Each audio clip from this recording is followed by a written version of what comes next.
In this video, we are going to talk about tissues, which is the second chapter of class 9 biology. Now, what is tissue? A tissue is a group of cells that do a common function in a living organisms. When many cells come together and they start doing a common task, that is one function, we say that these group of cells are tissues. Now in unicellular organisms, since there is a single cell, therefore there is no tissue. Then how do the unicellulars perform all their tasks? In unicellular organism, the single cell performs all the functions of the living organism, that is the unicellular. Now here in the figure you can see that the single cell, whichever single celled organism we talk about, whether it is amoeba, bacteria, fungi or any other unicellular organism, the single cell will do the task of obtaining food, that is nutrition. Like you have seen in amoeba, it obtains its food by endocytosis, that is by folding its plasma membrane and pulling the food inside. Similarly, the cytoplasm of the unicellular transports the substances from one part of the cell to the other part by the movement of the cytoplasm, which is a liquid, a jelly-like substance. So when the cytoplasm flows, the substances are transported within the cell. Similarly, for the process of excretion, like you have seen in amoeba, with the help of the folding of the pseudopodia itself, the food is removed. The waste food, that is the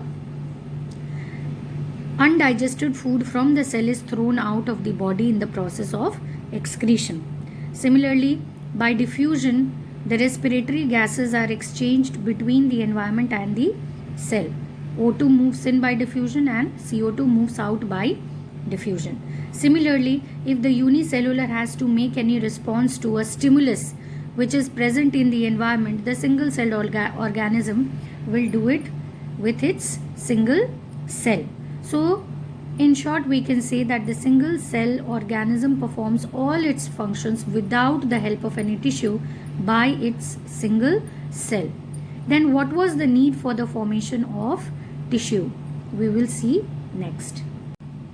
As organisms evolved into multicellular organisms, the complexity in their body designs increased. That means their body became more and more complex because many cells together started living together. That means the organisms converted from unicellular to multicellular. So there needed to be specialization of work so that the work whichever was performed by all the cells in the multicellular was done efficiently with expense of less time and energy. If suppose all the cell in multicellular perform all the tasks, that means all the cells are doing nutrition, excretion, reproduction, every vital life process, then there will be a chaos. All the cells will be doing all the tasks, so none of the work will be done efficiently.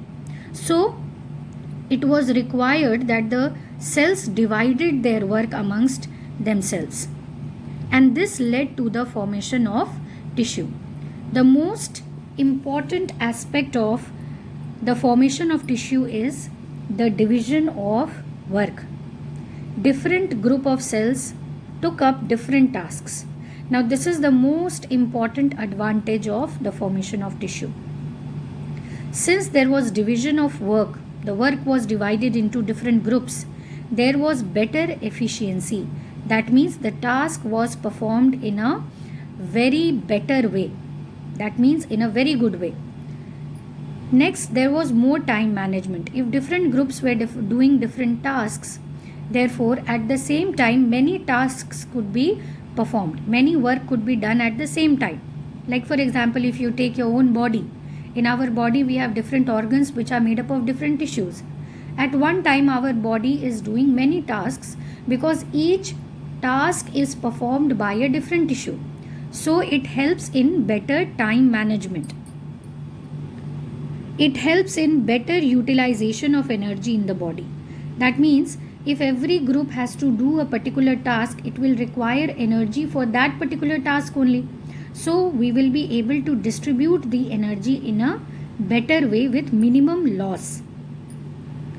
And also the most important thing apart from division of work is that The formation of tissue led to the evolution of organs, organ systems, and hence organisms with complex body designs like human beings. Now let us discuss about the types of tissues present in the living world. There are two types of tissues present in the living world, plant tissues and animal tissues. Now there are some differences between the two. Let's see this with the help of a table. Now plant tissues are made up of plant cells and animal tissues are made up of animal cells because they are found in animals. Now since the basic structure of plant cell is different from an animal cell, hence plant tissues are structurally different from animal tissues. Now plant tissues can be made up of both type of cells, living as well as dead. That means there are certain plant tissues which are living and certain which are dead. But in animals, all tissues are made up of living cells. Now, plant tissues support the autotrophic lifestyle of plants. That means since plants can prepare their own food, hence they will have tissues which help them in preparing their food. Whereas animal tissues are made in such a way that it helps them in their heterotrophic lifestyle, that is in procuring food, that is obtaining food and utilizing the food that is obtained from the autotrophs, that is the plants. Now plant tissues are designed in such a way that the plant is able to face and tolerate harsh environmental conditions. For example, we must have seen plants having wood. Wood is a special type of tissue which helps the plant to be tough. The bark of the tree is one such tissue which helps the plant to face harsh environmental conditions. Whereas animals do not need to face such environmental conditions because they are mobile. They can move. So they are able to move and save themselves from such conditions. And also they have tissues which help them in self-defense. That is to protect themselves in case of danger. Plant tissues are less flexible as compared to animals because plants have a tough cell wall. Whereas animals, since they lack a cell wall, their tissues are more flexible. In fact, at times they are very flexible. Since plant tissues are made up of both type of cells, that is living as well as dead cells, hence their energy requirement is much less as compared to animals. Now animals will definitely need more energy, one because they are made up of almost all living cells, and secondly because of their lifestyle where they have to move around, they have to defend themselves. So for such a lifestyle they will consume a lot of energy. So animal tissues will need more energy as compared to plants. Now let us discuss plant tissues in more detail. Now in this chart, the two types of plant tissues are given. This is an overall flow chart to represent the two types of plant tissues. Now plant tissues can be either meristematic or they can be permanent. Meristematic plant tissues are such tissues whose cells have the ability to divide and give rise to new cells. Whereas permanent tissues are called permanent because their cells have no more ability to divide. That means they can no longer divide and give rise to new cells, which means they have become permanent in nature. Meristematic tissues can also be called temporary tissues because they give rise to the different other types of tissues in plants, and they are found mostly in the growing parts of the plant where new structures have to be created. That is the reason why their cells have the ability to divide so that they can cause growth. Now meristematic tissues are of three types. They can be apical, found at the tips of root and stem, or they can be lateral, which is at the sides of stem and roots, which helps in increasing the overall diameter of the plant, and intercalary meristem, which is found in between nodes. Now these three types of meristematic tissues are on the basis of position of these tissues in the plant. That means in which plant part they are found. On the basis of that they are divided. We will study this in more detail. Now here we have the permanent tissues, which are made up of such cells which are permanent in nature. That means they can no longer divide. The permanent tissues have been further divided into two categories: simple permanent and complex permanent tissues. Simple permanent tissues are made up of similar type of cells. That means they will be made up of same type of cell. All the cells will be of the same type structurally and functionally. They will have the same structure and function. So simple tissues again can be divided into three types: parenchyma, collenchyma and sclerenchyma. And complex tissues are made up of different type of cells which have different functions. All these different type of cells which are structurally and functionally different, they combine together to do one task, and so they are called complex permanent tissues. Now the complex permanent tissues are again of two types: xylem and phloem. Now we will study these different types of plant tissues in more detail now. Now let us start discussing about the first type of plant tissue, that is meristematic tissue. The cells of these meristematic tissues have the ability to divide and give rise to new cells. Hence they are also called the growing tissues of plants, and so they are found in all the growing parts. The cells of the meristematic tissues are tightly arranged, compactly arranged, without any intercellular spaces. There is no gap between cells. The cell wall is thin and is made up of cellulose, like every plant cell. The cytoplasm is dense, that is thick, because the cells are in constant division. Any cell which has to undergo cell division will have dense cytoplasm. Now, since the meristematic plant tissues divide and give rise to new cells, hence the cytoplasm is dense.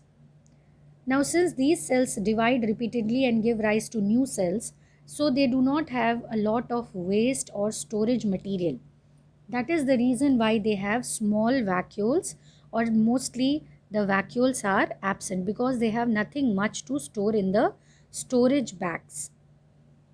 And last but not the least, the nucleus of meristematic plant tissue cells are prominent. That means they are big in size, because the cells have to divide. Any dividing cell will have a large nucleus. So this nucleus is prominent and is centrally located. That means in the cell the nucleus is at the center, because the vacuoles are small or they are absent. Now let us discuss about the types of meristematic tissues in more detail. As we have discussed earlier, the meristematic tissues are of three types: apical meristem, which is found at the tip of the shoot and the root. Now here in this figure, the position of the different meristems are given. Now here you can see the overall structure of a plant. This is the stem, and at the tip of the stem you can find the apical meristem. Similarly, if it is the root, at the tip of the root also the apical meristem can be found. So apical meristem is found at the tip of the shoot. At all the tips you can find the apical meristem. Now what is the function of the apical meristem? The apical meristem helps in increasing the length of the stem and the root. The cells present in the apical meristem divide repeatedly to increase the height of the plant, the stem and the roots. Now the next type of meristem is the intercalary meristem, which is found in between nodes, base of leaf, twigs means branches, and at the base of internodes. Now the main function of intercalary meristem is also to increase the length of the different plant parts and branches. So it also increases the length. Now here let us see in the figure where is the intercalary meristem. Now these positions in the plant are called the nodes. Node is the particular point at which a new branch or a new leaf, a new flower arises in the stem of the plant. That means all those points in the stem of the plant where a new branch, flower, leaf, fruit comes up is called the node. Now we can find the intercalary meristem at the tip of these nodes. Now the region between two nodes is called the internode. Now here we can see this is one node, this is one node, this is another node. Now between these two nodes also we can find the intercalary meristem, which has been darkened with the brown color. All these brown color shading indicates the position of the different meristems. Now here this is the apical meristem, this is the intercalary meristem found in between the nodes and at the base of the twigs. These are the twigs, the branches. So the intercalary meristem helps in the increase of the length of the different plant organs and branches. And at last we have the lateral meristem found at the sides of the stem and root. It helps in increasing the thickness of the plant, that is the girth of the plant. Girth means the diameter of the plant. So it increases the overall diameter of the plant. Now here you can see these are lateral meristem which help in increasing the thickness of the plant. Once the cell in these portion, that is the outer rim, divides, the total diameter of the stem, or if it is present in the root, the total diameter of the root will increase. So it helps in increasing the thickness of the plant. So this figure is very important because it denotes the position of the different meristems in the plant body. Now let us discuss about the second type of plant tissue, permanent plant tissues. Let us look at the characteristics first.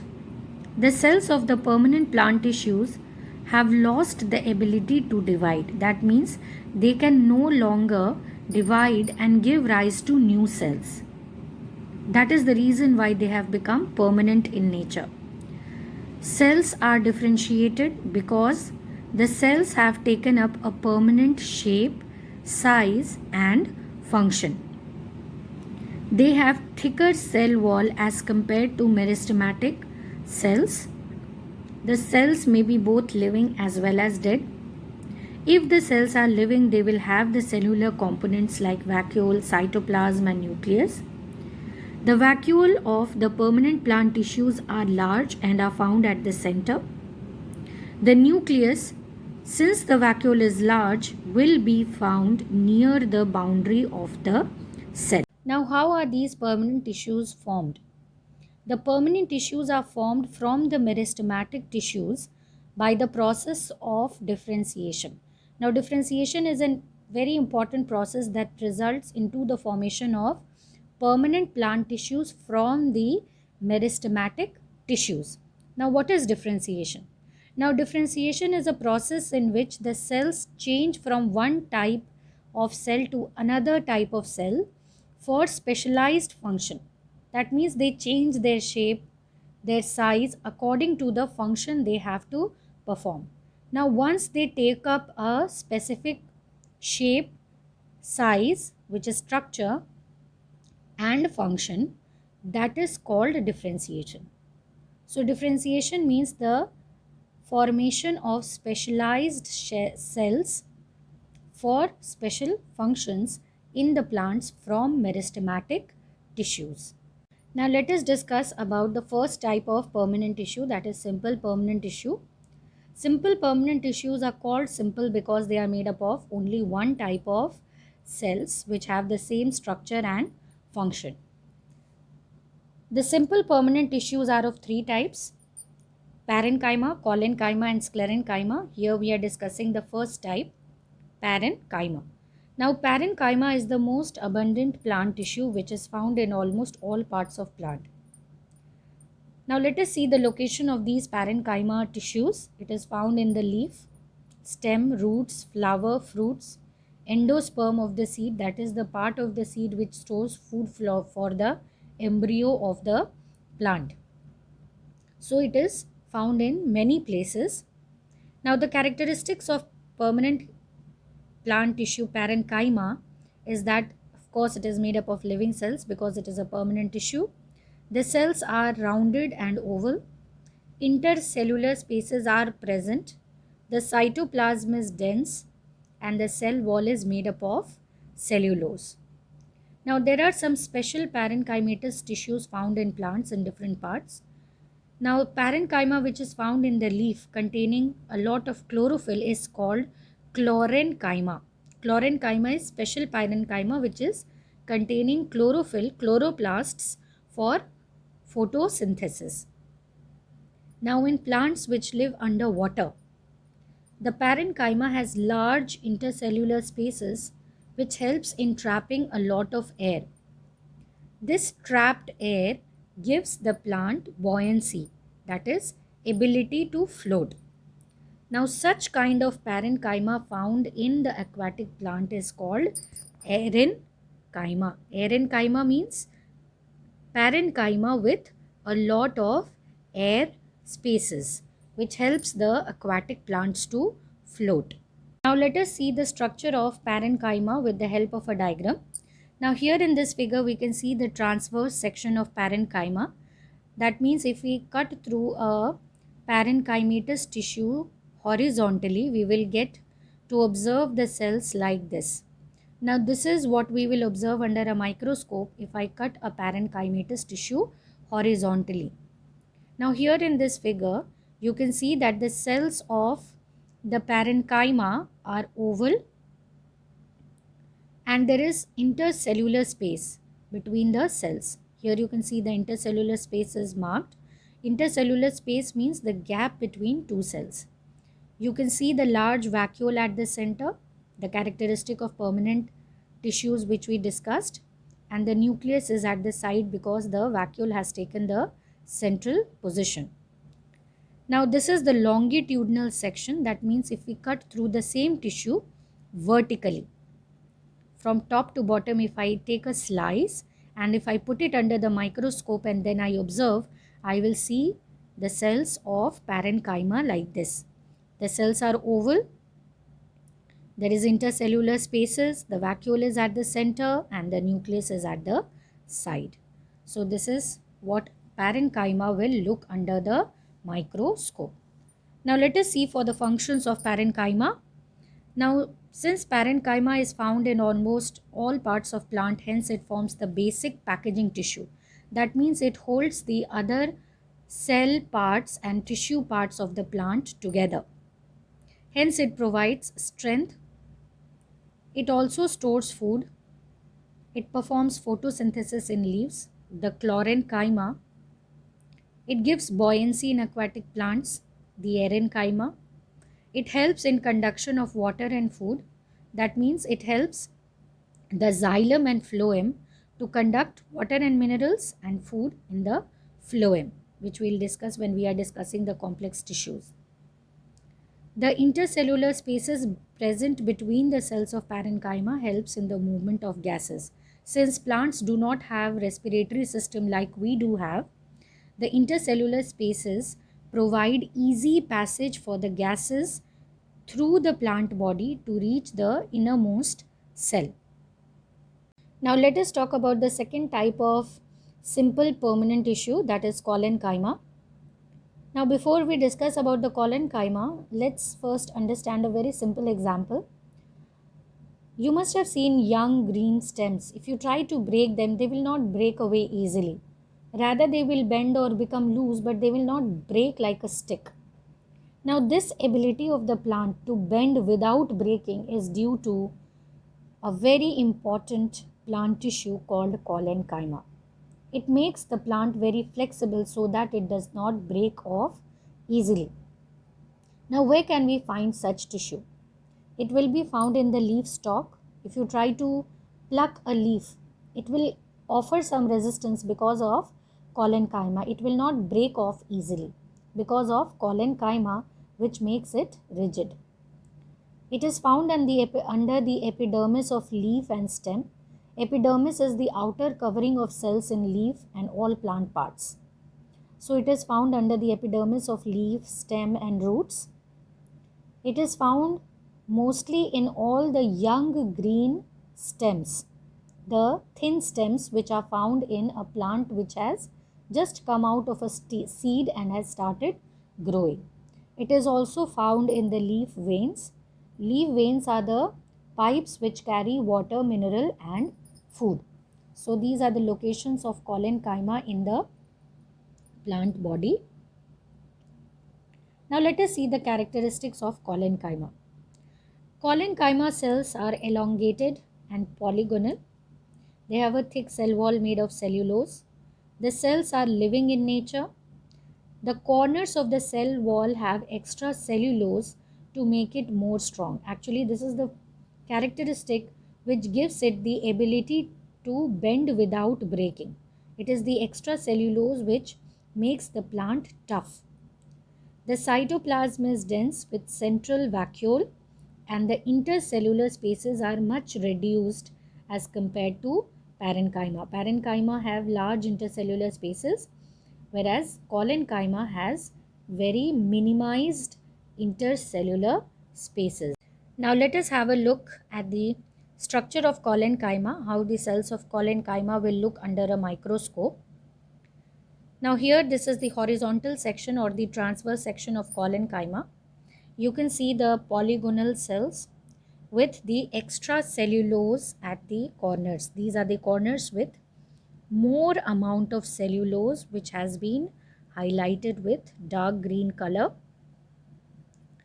You can see the central vacuole and the nucleus which is at the side. Now the longitudinal section of collenchyma when we cut through a vertical section. Now here you can see the central vacuole, the nucleus and the reduced intercellular gap. If you remember the structure of parenchyma, large intercellular spaces are present. But here because of the extra cellulose present at the corners, the intercellular space between the cell is reduced, and because there is less gap between cells, the cells are very tightly packed, which makes it very tough. That is the reason why collenchyma tissues cannot break off easily. Now let us have a look at the functions of collenchyma. It gives flexibility to the plant parts so that they do not break off easily. They contain chloroplasts, so most of them can perform photosynthesis and they can also store food. But the most important function is to give flexibility and toughness to the plant so that the plant parts cannot break easily in tough environmental conditions. All those parts of plant which have lot of collenchyma will resist in tough storms. If there is a very big storm where the wind velocity is very high, it is due to collenchyma that the plants will not break off. So it is very important for the plant to have collenchyma. Now let us discuss about the third type of simple permanent tissue, sclerenchyma. Now where are these sclerenchymatous tissues found? They are found in the husk of the coconut. The outermost tough covering of the coconut is sclerenchyma. It is found in the leaf veins. That means the pipes which are found in the leaf which carry water and food. They are found in all the seed coverings. It is found in the components of xylem and phloem, which is a type of complex tissue, and it is also found in the tough hard covering of all the nuts. You must have found a lot of difficulty in cracking open an apricot. It is because of the sclerenchyma that it is so tough. Now let us see the characteristics of sclerenchymatous tissues. Now one of the most important feature of sclerenchyma is that it is made up of dead cells. The cell wall is made up of a special chemical called lignin, which makes the cells of sclerenchyma hard like cement. Now this lignin chemical is present above the layer of cellulose wall. They have more than one layer of cellulose, and above that layer of cellulose they have lignin. Now because of cellulose as well as lignin in the cell wall, the cells of sclerenchyma become hard like cement. Now since the cells are dead, hence there are no cellular components. That means they will have no cytoplasm, nucleus or any cellular component. The cell wall contain pits. Pits are portions of cell wall where there is no deposition of lignin. Only cellulose is present. Now the presence of the pit allows the substances to move between the cells of sclerenchyma. Also, the cells of sclerenchyma have no intercellular spaces. The cells are very tightly packed. They are tightly packed because they have to give rigidity and toughness to the plant body. It has to make it like cement. Now let us look at the structure of the sclerenchyma. Here you can see the longitudinal section and the transverse section.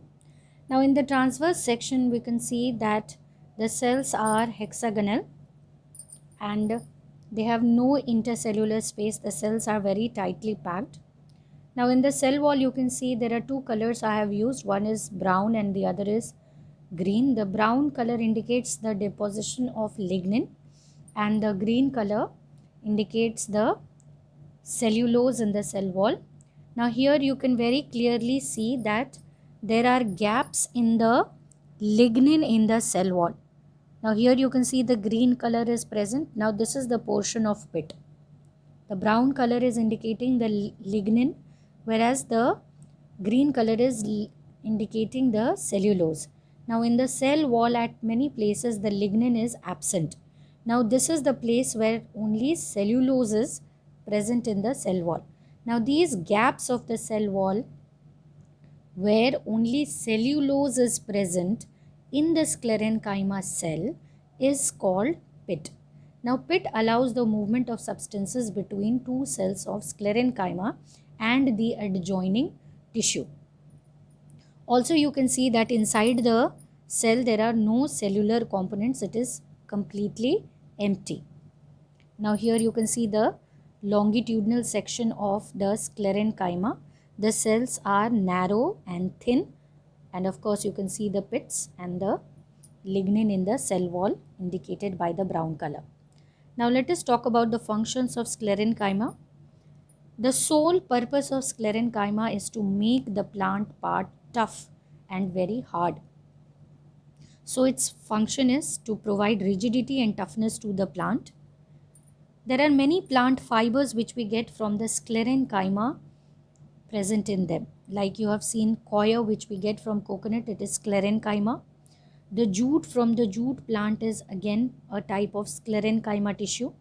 Not just these two, hemp, flax, linen, all of the fibers which we get from plant is actually sclerenchyma. So sclerenchyma helps in the formation of plant fibers which are used by human beings. Now the sclerenchyma, since it is very tough, it protects the plant parts from environmental factors by not allowing easy movement of substances. Since it acts like a cement, hence substances which are not good for the plant will not be allowed to move in because of sclerenchyma present at the boundary of the plant, like it is found in the bark of the tree, so that nothing can enter into the tree and damage it. So sclerenchyma is protective in nature.